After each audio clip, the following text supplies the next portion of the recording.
The rider came off the ridge like something already dying, his horse's hooves throwing sparks off the shale as he tore down toward the Silver Bend stage station with two men closing fast behind him, guns drawn and shouting for him to halt. Stella Chandler had one foot still on the coach step when the shot rang out, and she froze there, skirts caught against the iron rail, watching a young man pitch sideways off his lathered horse and roll into the dust not 30 feet from where she stood. For half a heartbeat nobody moved. Then everybody did. The station keeper ducked behind the water barrel. The driver, Mr. Dunmore, hauled hard on the brake and swore at the team. And a tall man in a canvas coat, sawdust still clinging to his forearms, came around the corner of the half-built bridge timber yard at a dead run and reached the fallen rider before the two pursuers had even brought their horses to a stop. Stella did not remember deciding to move. She simply found herself on her knees in the road dust beside the tall stranger, her good traveling gloves already ruined, her hands pressing against a wound low on the young man's side that was soaking dark through his shirt. "He is Paiute," she said, more to herself than to anyone, because his skin was ashen with blood loss but his lips were still shaping words, broken half-formed words, and she understood every one of them. "Ma'am, you want to get back," the tall man said, not unkindly, already working his own kerchief into a wad against the wound beside her hands. "This ain't safe." "I am aware of that," Stella said, "but he is trying to tell us something and I am the only one here who can understand him, so unless you would like to lose whatever he is dying to say, I suggest you let me stay exactly where I am." The stranger's eyes came up to hers for the first time, gray-blue and startled, the kind of look a man gives a mule that has just talked back to him. Then two more riders thundered up in a spray of gravel, and everything happened at once.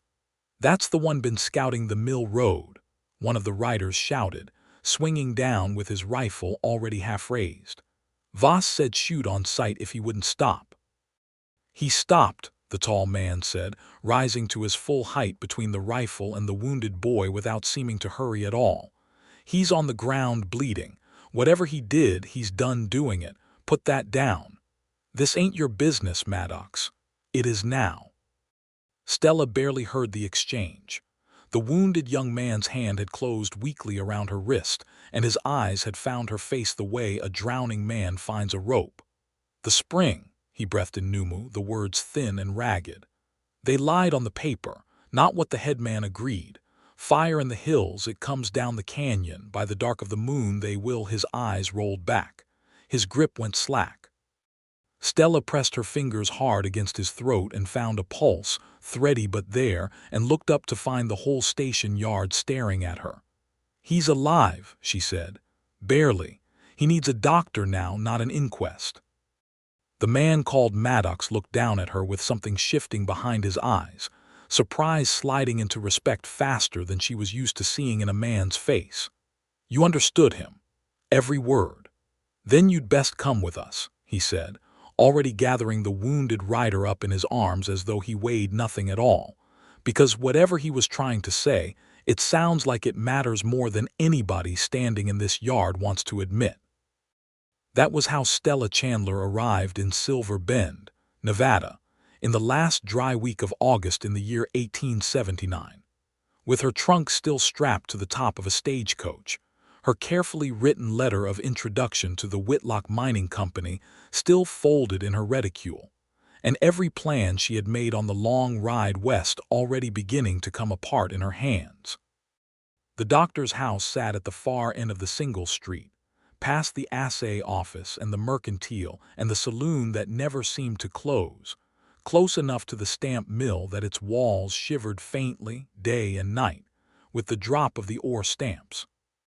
Dr. Emmeline Hargrove was a broad, capable woman of perhaps 50 who took one look at the wound, said a word Stella's mother would have fainted to hear, and set to work with a speed that told Stella she had done this more than once in a mining town. "Through and through, low on the left side," Hargrove said after a time, wiping her hands. "Missed anything that would have killed him outright, which is more luck than that boy's had all week, I'd wager. He'll live if the fever doesn't take him. Who is he?" His name is Nahaki, Stella said. He is from the band that camps up near Cottonwood Spring. Amos Maddox stood by the door with his hat in his hands, looking, Stella thought, like a man standing guard over something he did not fully understand but had already decided to protect. He had not left since carrying the boy in. "You speak their tongue," he said. It was not quite a question. "I was raised partly in this country," Stella said. "My father was an interpreter for the Indian Affairs Office at Pyramid Lake for the better part of 20 years. I learned Numu before I learned my letters, Mr. Maddox." "Amos," he said. "Just Amos is fine. Stella Chandler." She offered her hand, and he shook it as though he was not entirely sure a lady's hand should be shaken so firmly, and then did it anyway. "I am the new interpreter the Whitlock Mining Company hired. I believe I was meant to present myself to a Mr. Reeve this afternoon." Something crossed his face at the name Reeve, quick and unreadable, gone before she could name it. "Well," he said, "Reeve's going to have some questions for you a good deal sooner than that, I expect." Word's already halfway down the street that the mill guards shot an Indian boy for a spy. Voss is saying it was a scout for a war party. "Was it?" "I don't rightly know," Amos said. "But I know that boy's been up and down that canyon road for a year hauling wood for me, and I never once saw him carry anything more dangerous than a hatchet." Stella looked down at Nahaki's still face, pale under the lamp, and thought of the words he had gasped out in the dust. They lied on the paper, not what the headman agreed. "I intend to find out exactly what he was trying to tell us," she said, "before anyone in this town decides they already know." The town meeting was called for that same evening in the long room above the mercantile, and it was, Stella thought, a good deal angrier than any meeting had a right to be about a wounded boy who had not yet said a coherent word to anyone but her. Silas Reeve stood at the front of the room in a good coat that did not suit the dust of the street outside it, a compact man with pale, restless eyes, and he was already talking before Stella had found a seat. "Mr. Halloway is in San Francisco," Reeve was saying, "which leaves the safety of this camp in my hands, and I will not apologize for protecting company property. That boy was seen on the ridge road above the mill 3 times this month. My men had every reason to believe." "Your men shot a messenger," Stella said, and the room turned to look at her, this stranger in her travel-worn dress with dust still gray in the hem. "I heard him myself. He was not scouting your mill, Mr. Reeve. He was trying to deliver a warning. And you are Stella Chandler. Mr. Halloway's office corresponded with me last spring. I believe you were meant to be expecting me." A muscle worked in Reeve's jaw. "The interpreter." "Yes." "Well, Miss Chandler, I don't believe this is the moment for your services. This town needs to know if we are about to be attacked." "Then you had better let me ask him," Stella said, "rather than deciding the answer before he has woken. He shot himself out of a horse race with my guards, ma'am. He isn't in any condition to." "He was shot," Amos said from the back wall in a voice that was not loud but carried anyway, "by men under your orders, Reeve, before he'd done a thing but ride toward town." The room murmured. Reeve's eyes flicked to Amos with something like real dislike. "This is exactly why I want an armed watch on the mill road tonight," Reeve said, turning back to the room. "I want volunteers. Any man with a rifle is welcome at the guardhouse by moonrise." Half the room was already nodding, the fear plain and hungry on their faces, the kind of fear Stella had seen before in other towns, on other frontiers, fear that did not need facts so long as it had a shape to point itself at. "Gentlemen," Stella said, standing, and something in the flatness of her voice made even Reeve pause. "I did not come to Silver Bend to watch a misunderstanding become a massacre. That young man said 3 things to me before he lost consciousness. He said the spring. He said they lied on the paper. And he said fire in the hills. Not one word about attack, not one word about war. I would ask this town to wait one night, until he can speak for himself, before arming itself against people who may well be running from the same fire you can smell right now on the wind." It was true. The whole valley had smelled of smoke for 3 days, a dry haze that turned the evening sun the color of a blood orange, though no one in town had yet said the word wildfire aloud, as if not naming it would keep it on the far side of the ridge. Sheriff Ezra Cobb, a lean, tired-looking man who had said nothing until now, cleared his throat. "Miss Chandler makes a fair point. I'd sooner know what we're dealing with before I start handing out rifles." Reeves' mouth thinned. "One night," he said. "But if that spring dries and I hear one word about hostiles moving on the mill, I will not wait on any translation, Miss Chandler. I have 100 men's wages to answer for." "Understood," Stella said, though she did not believe for a moment that he meant to keep his word, and she caught Amos's eye across the room and saw that he did not believe it either. They kept the watch together that night, in the narrow room behind Dr. Hargrove's surgery, where Nahaki lay fevered and murmuring.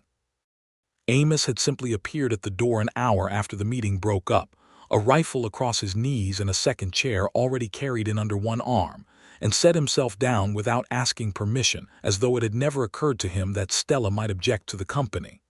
"You don't have to sit up all night, Mr. Maddox," she said, wringing out a cloth in the basin. "Amos," he corrected. "And neither do you, but here we both are." She almost smiled. "Fair enough, Amos, then." They sat in the low lamplight while the fever boy tossed and muttered, and outside the wind picked up and carried the smell of char a little closer, and somewhere down the street a fiddle scraped out a tune nobody was dancing to. "You built that bridge frame I saw at the yard," Stella said, to fill the silence, or perhaps because she wanted to know. "Trying to," Amos said. "Old crossing washed out at the Narrows 2 springs back. Been carrying freight the long way round since, which is half a day longer than it ought to be, and dangerous besides when the creek runs high. I aim to finish it before first snow." "You said aim to, not have to." He looked at her sideways, a small, tired smile pulling at one corner of his mouth. "I've built bridges in 4 territories, Miss Chandler. Never once stayed to see one carry its first wagon. This is the first place I've wanted to." "Why?" He was quiet long enough that she thought he would not answer.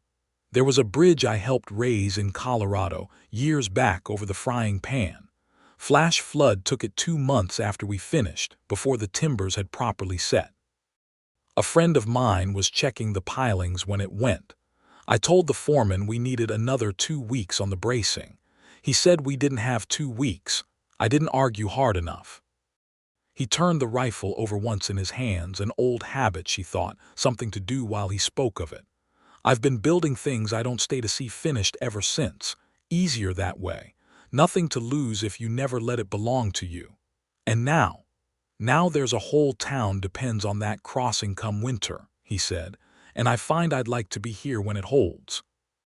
Stella thought of her own trunk sitting, unopened in the room the mercantile owner's wife had let her for the week, full of her father's dictionaries, and his careful notebooks of Numu grammar and her mother's good china that she had brought west for no reason.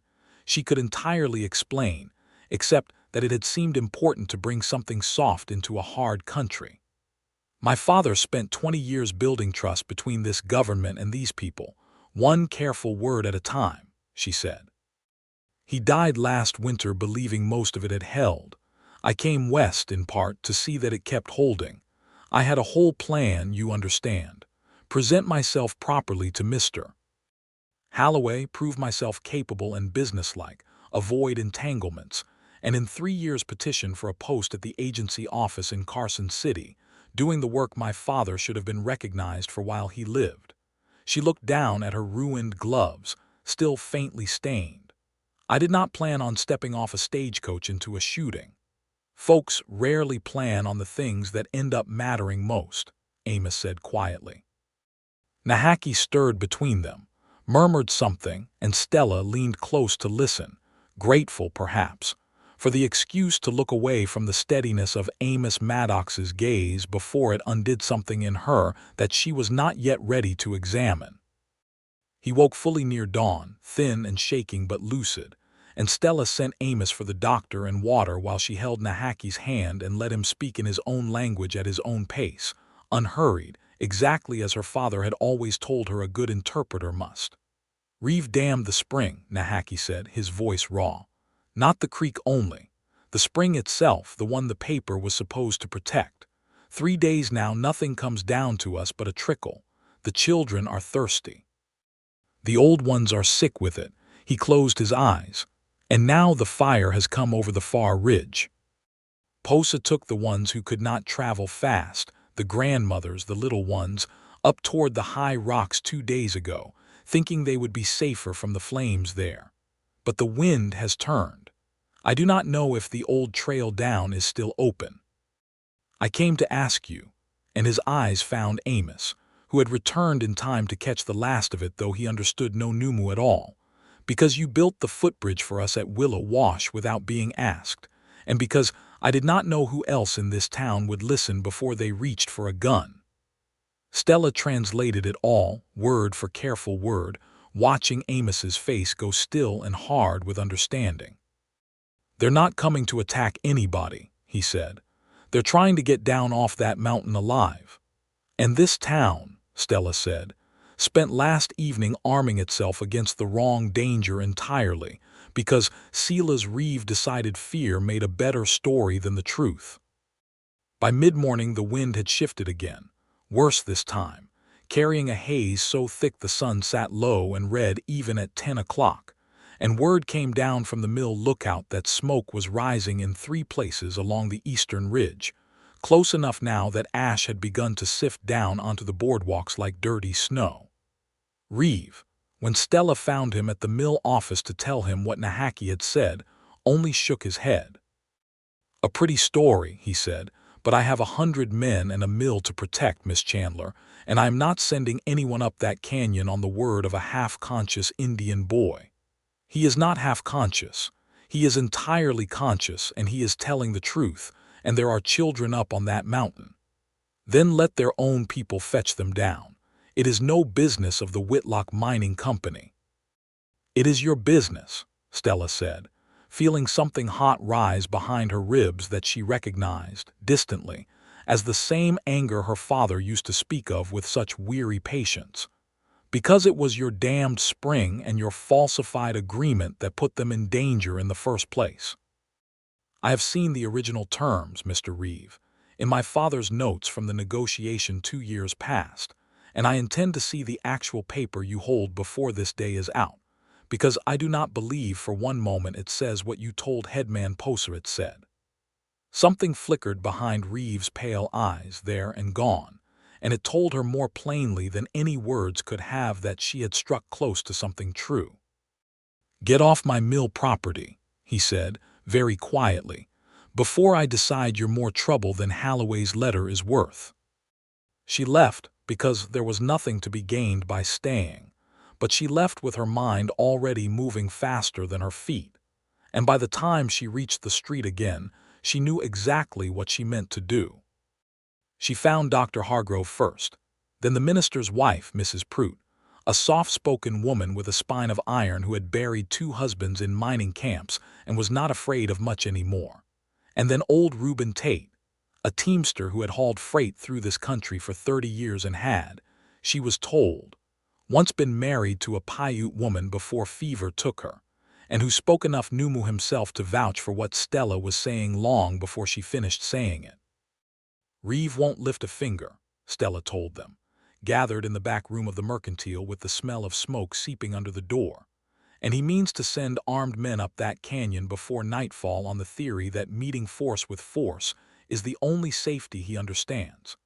If his men meet Posa's people coming down through that smoke, frightened and exhausted, carrying children, someone is going to be shot who has done nothing but try to survive a fire that is not their fault. I need this town to stand between that mistake and those people. I need men and women both, and I need someone to keep Reeve's guards in this town, arguing with a town council instead of on that mountain." "And who goes up after them?" Reuben Tate asked.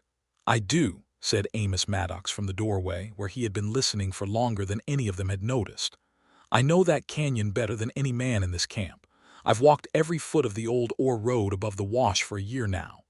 "I am coming with you," Stella said. "No." The word came out of him fast and flat, an old reflex, she thought, the same one that had put him between a rifle and a wounded boy without a second thought. It's no place for— Finish that sentence carefully, Mr. Maddox.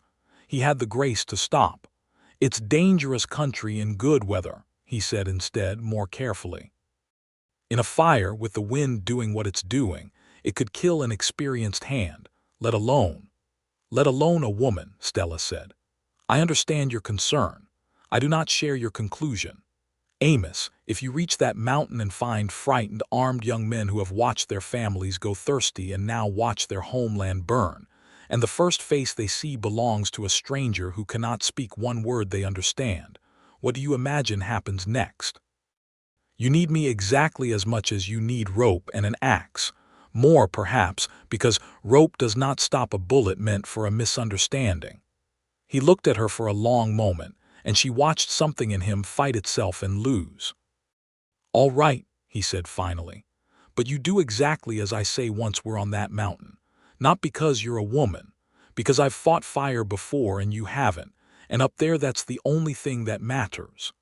Agreed, Stella said, and found she meant it, and found too that some small, stubborn corner of her heart had just decided something about this man that had nothing at all to do with her carefully written plans. They left within the hour, 5 of them in all: Amos, Stella, Reuben Tate, and 2 of the mill's own teamsters who owed Reuben favors and had daughters not much younger than the children said to be trapped on the mountain. Men who understood exactly what was at stake, even without a word of Numu between them. Behind them, in Silver Bend, Dr. Hargrove and Mrs. Prout and Sheriff Cobb had already gathered a knot of steadier townsfolk outside the mill office, determined to hold Reeves' armed volunteers in town on the plain, sensible argument that no one should go anywhere until the sheriff himself had confirmed there was a threat to meet. The old ore road climbed hard out of the valley floor, switching back through stands of pinyon pine already crackling dry, and within 2 hours the world had narrowed to smoke. It hung in the gullies like something solid, turned the afternoon into a strange red dusk, and stung Stella's eyes until they streamed. Amos rode just ahead of her, watching the wind, calling back low warnings when a gust freshened or the smoke thickened suddenly around a bend. Fire moves faster than a horse can run when the wind gets behind it, he told her, reining in at a fork in the trail where the old washed-out crossing waited, a raw gap of 20 feet between 2 shelves of rock, spanned only by the half-finished skeleton of Amos's new bridge, bare stringers, and a single narrow catwalk of planks. This is the only way across for 2 miles either direction. I built the deck plank by plank myself. It'll hold a man walking careful. I don't know yet if it'll hold a frightened crowd. Then we make certain they are not frightened when they reach it, Stella said. He looked at her, smoke-streaked and steady in her saddle, and something like wonder crossed his face before he turned back to the trail. Reuben, take the horses up the switchback and hold them there. Rest of you on foot from here. Rope out. Stay roped where the ledge narrows.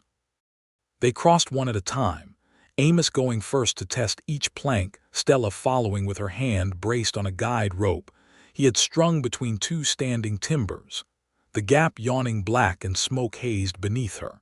And she did not look down, only forward at the steadiness of his shoulders ahead of her, until her boots found solid rock again on the far side.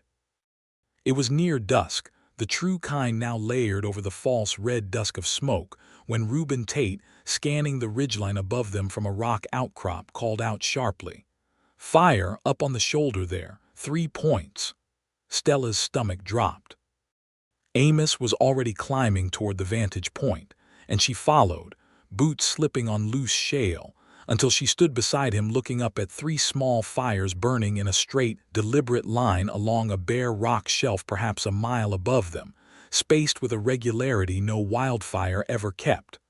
"That's not the burn," Amos said slowly. "Look how even they are. Somebody set those." "Signal fires," Stella breathed, and something in her chest loosened for the first time since the stage station. "My father wrote of this. 3 fires means found the way, come toward us. It is an old practice from before there were papers to sign at all." She looked at Amos, ash in her hair, her voice catching. "Someone up there is guiding us in, not waiting to be rescued." They climbed the last mile in near dark, following the fires as they burned low and were relit. 3 points becoming a beacon they moved toward without ever fully losing sight of it, until they came around a shoulder of rock and found the source. A small camp of perhaps 20 people, children wrapped in blankets against the cold, 2 elderly women sitting close by a modest fire, and at the center of them, feeding a second signal fire with careful economy, a broad-shouldered man of perhaps 50 with iron-gray hair and steady, exhausted eyes. He rose when he saw them, and beside him, 3 young men came up fast with rifles half-raised, faces tight with fear and fury both, and for one terrible moment Stella thought all of it, the whole desperate climb, might end here in one panicked shot in the smoke and dark. She stepped forward before Amos could, before her own fear could stop her, and spoke in clear, unhurried Numu, the words her father had drilled into her a lifetime ago rising up out of some steady place inside her. Headman Posa. I am Stella Chandler, daughter of Amos Chandler, who sat with you 2 summers ago when the water agreement was made. Nahaki lives. He reached the town and told us what was done to your spring, and that the fire had cut you off. This man beside me built the bridge you are standing above right now with his own hands, so that there would be a way down when the old road failed. We have come to walk your people down it, not to bring you harm. The rifles did not lower at once. Posa studied her for a long moment, firelight moving across a face carved deep with the last 2 days of smoke and worry, and then he spoke, low and rough. Amos Chandler's daughter, he said. He told me once he had a girl in the East who spoke our words better than her own mother's tongue. I did not think to see her standing on this mountain. Nor did I, Stella admitted, until yesterday. Posa's gaze moved past her to Amos, taking his measure, then to the young men still holding their rifles. He said something short and firm, and the rifles came down. We lit the fires 3 hours ago, he said, hoping someone in the valley would see them and understand, though I did not know if anyone left down there still remembered what such fires mean. The trail we know is gone, swallowed by the burn on the east face. I have been trying since dusk to find another way, but I do not know this new bridge you speak of, and I will not lead my people onto ground I cannot trust. I can get us across it, Amos said, when Stella had translated, but it holds one at a time, no more, and there's children and old ones both to carry. I'll need every hand I've got and every hand of yours besides. It took the better part of 2 hours, working by torchlight and the low red glow of the fire creeping ever closer along the eastern ridge, to bring them all down to the crossing. Amos went back and forth across the narrow catwalk a dozen times, carrying the youngest children himself, one arm locked around each small body, while Stella stayed at the center of the group, talking low and steady in Numu to keep the frightened and the elderly calm, translating Amos's instructions the instant he called them out, her voice the single thread holding 2 frightened, exhausted groups of people into one working whole. It was during the crossing of the last dozen souls that disaster nearly came. A burning pine, weakened by fire eating up through its roots on the near bank, gave way with a groan like something dying and crashed down across the trailhead behind them, showering sparks across the dry brush at the very mouth of the crossing, cutting off retreat and threatening, for one heart-stopping moment, to catch the dry timber of the bridge itself alight. Go, go now, don't stop for anything, Amos shouted, and Stella grabbed the hand of the oldest woman in the group, Posa's own mother, frail and slow, and half carried her the last stretch of rocky ground to the bridgehead, while behind them the fire found the underbrush and began, with terrible speed, to climb. Amos was the last across, having stayed to beat back the flames, licking at the near stringers with his own coat, until the final child was safely on solid rock, and Stella watched him come across that narrow plank deck with fire lighting the gap beneath him gold and orange. And she did not breathe again until his boots hit stone beside her and his arms, without either of them quite deciding it, closed around her for one fierce, ash-smelling moment before he let her go and turned to see to the others. They walked the rest of the way down through the night, 23 souls and 5 rescuers, arriving on the valley floor as the eastern sky began, at last, to gray with something that was almost dawn and almost free of smoke. And it was there, at the base of the switchback, that Sheriff Cobb met them with a lantern and a face gone slack with relief, having ridden out himself once the sky over the ridge told him plainly enough that whatever else was happening up there, it was not an attack. The town that received them an hour later was a very different town than the one Stella had left. Word had run ahead somehow, the way it always does in a place with only one road, and the street was lined with people who had come out in the gray dawn light to see with their own eyes what Reeve had told them to fear, and found instead exhausted grandmothers and sleeping children and a headman who walked straight back despite 2 days without proper rest, at the side of the woman who had translated his people's survival into words the town could finally understand. Silas Reeve did not come out to meet them. He was found instead, an hour after sunrise, in the mill office feeding papers into the stove, and it was Sheriff Cobb who caught his wrist before the last of them, the original water agreement itself, went into the flames.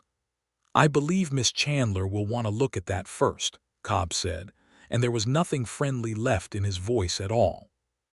What the paper showed, once Stella had gone over it line by careful line against her father's notes, and against Posa's own memory of what had been spoken aloud that day 2 summers past, was exactly the fraud Nahaki had died trying, and nearly succeeding, to warn them of. The spoken agreement, translated honestly, had promised the company the lower creek only, with the spring reserved entirely for the band's use, and a shared duty to maintain the road between them. The written paper, drawn up by Reeve and read back to Posa through a translator who either could not or would not render it accurately, granted the company full rights to all water below the ridgeline, spring included, in perpetuity, with no mention of the road at all.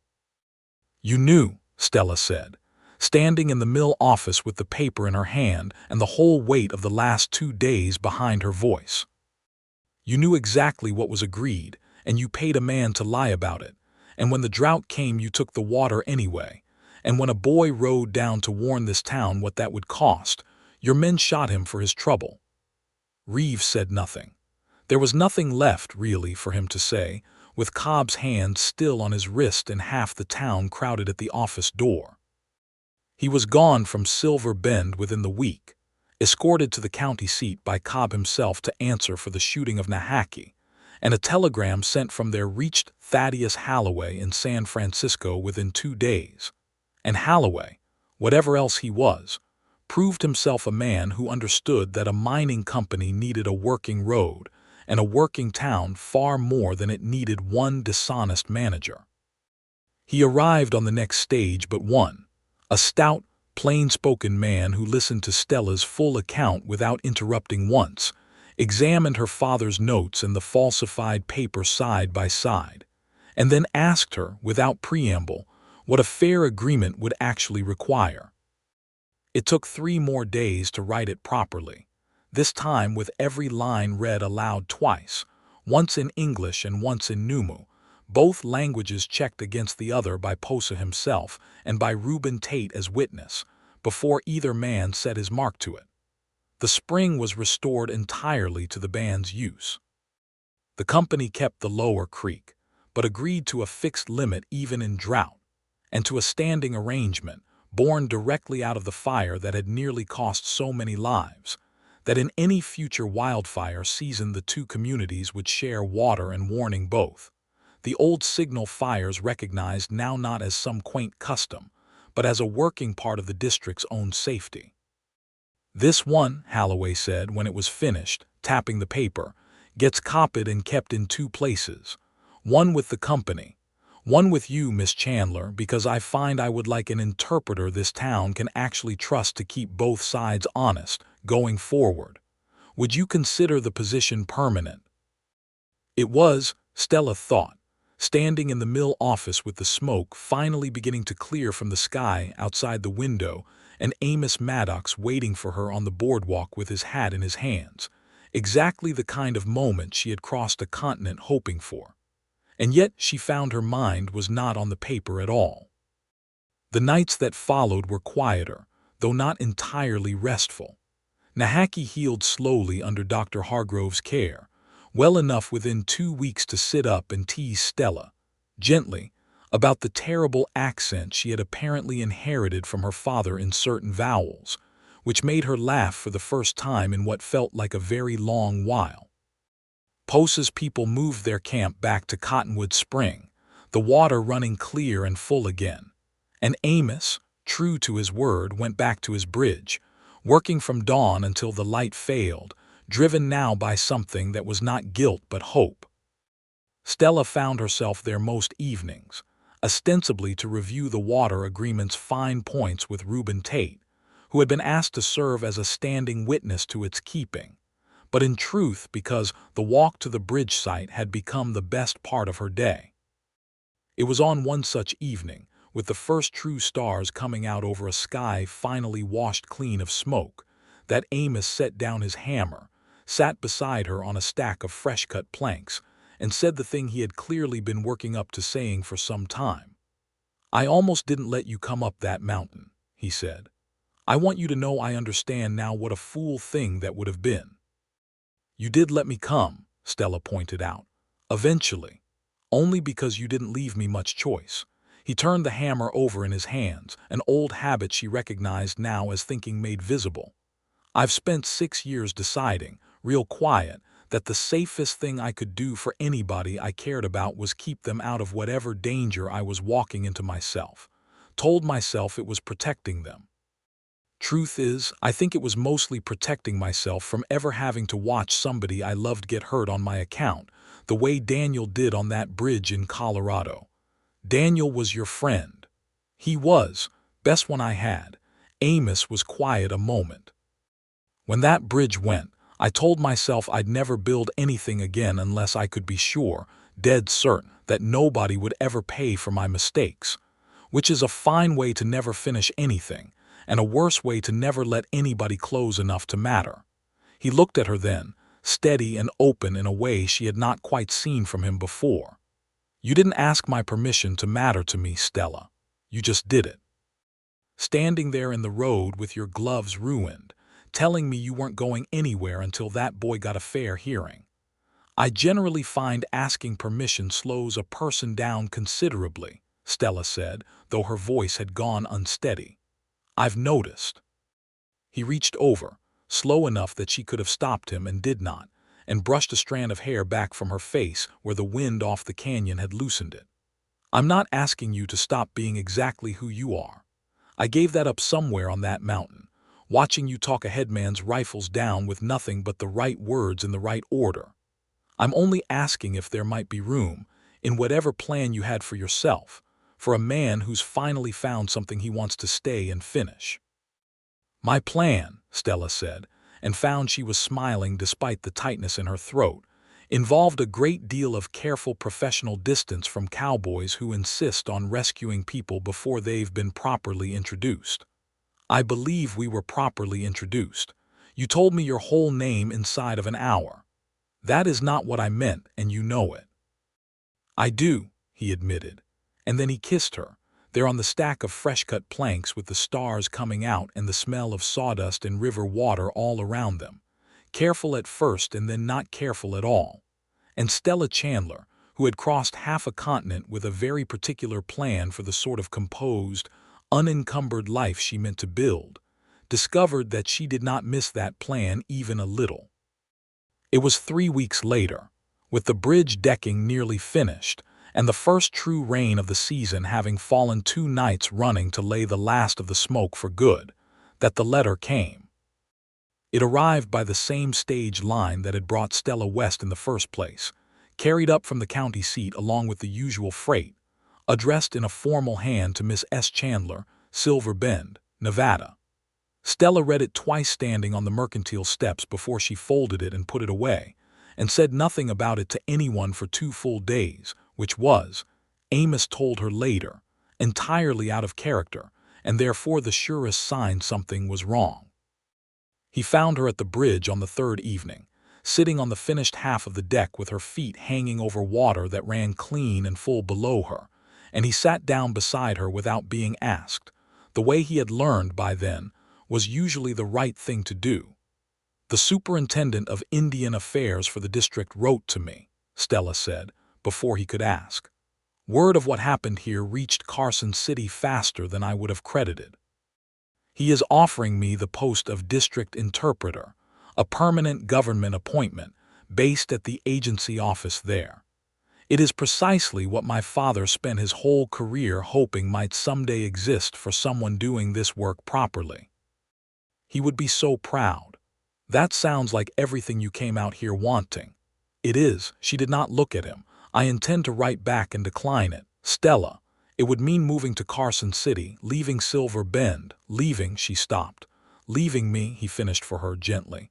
"I have thought about it a great deal," she said, and her voice, usually so steady, wavered. "And I find I would rather have this, have you. Have the bridge, and Posa's people trusting me, and the hacky teasing me about my vowels, and you sitting beside me at the end of every day, than have some distant office with my name on a brass plate and an empty house at the end of it."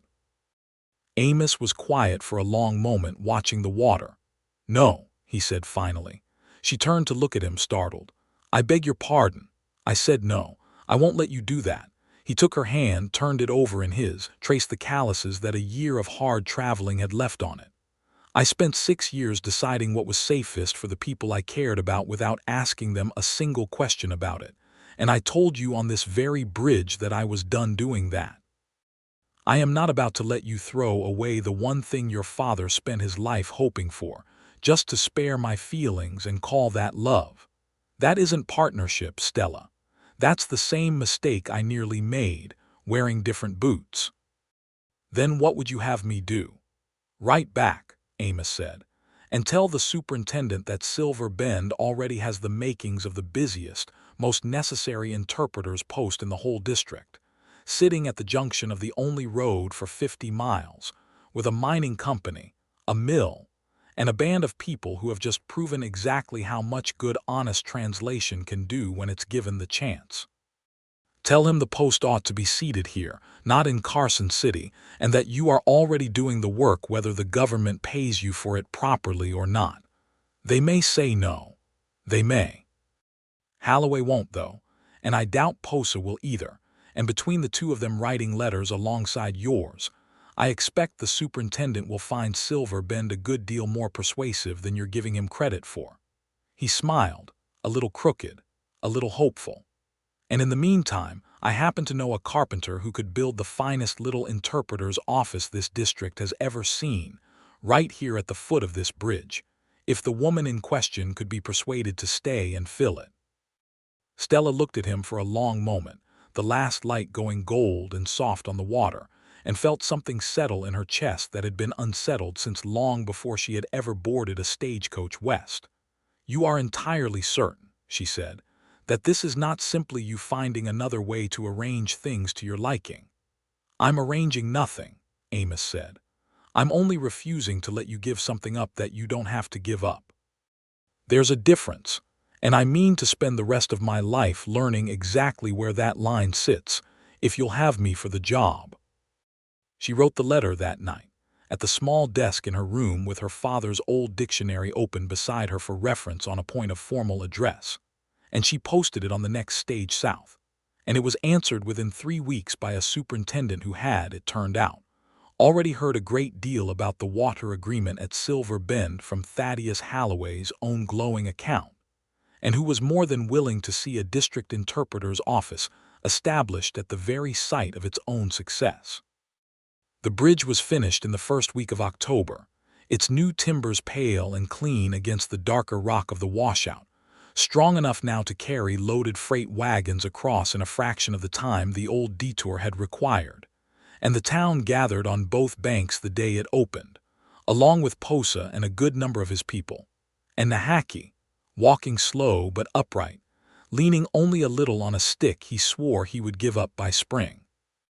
They named it, by unanimous and rather noisy vote of the town council, the Chandler Crossing, over Stella's own mild protest that it ought at the very least to be the Maddox crossing, given whose hands had built it plank by plank.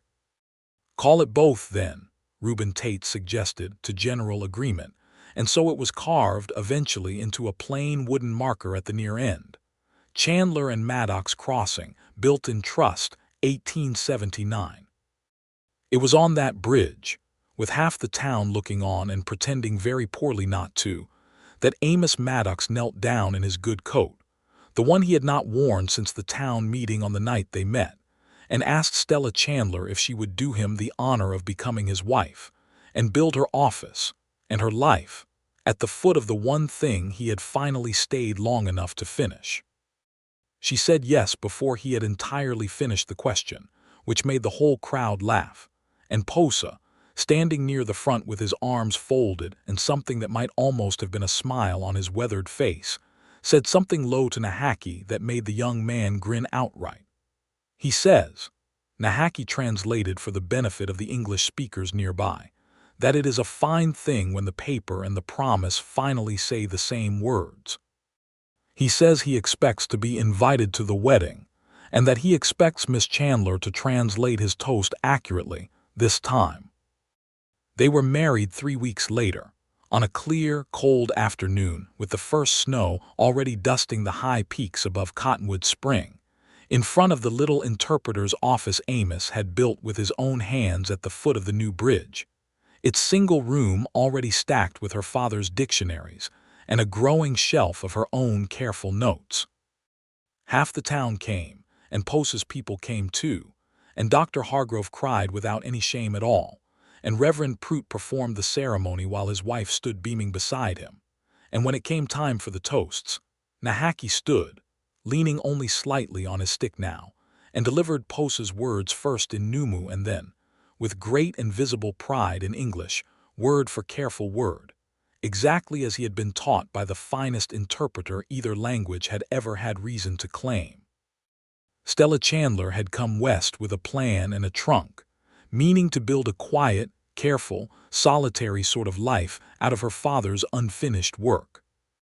She had not planned on a wounded messenger, or a mistranslated paper, or a wildfire that lit the whole sky red, or a fair-haired carpenter who caught a dying man's fall before he had ever thought to catch her heart alongside it. But standing on the bridge that bore both their names, with her husband's hand warm around hers, and the whole valley spread out clean and quiet below them, smoke gone at last from the sky and water running full and honest down to both the mill and the spring, she found she did not mourn that lost plan even a little. She had come looking for a place to finish her father's work. She had found, instead, a place to begin her own, and a man steady enough to build it beside her, plank by careful plank, for as long as they both should live.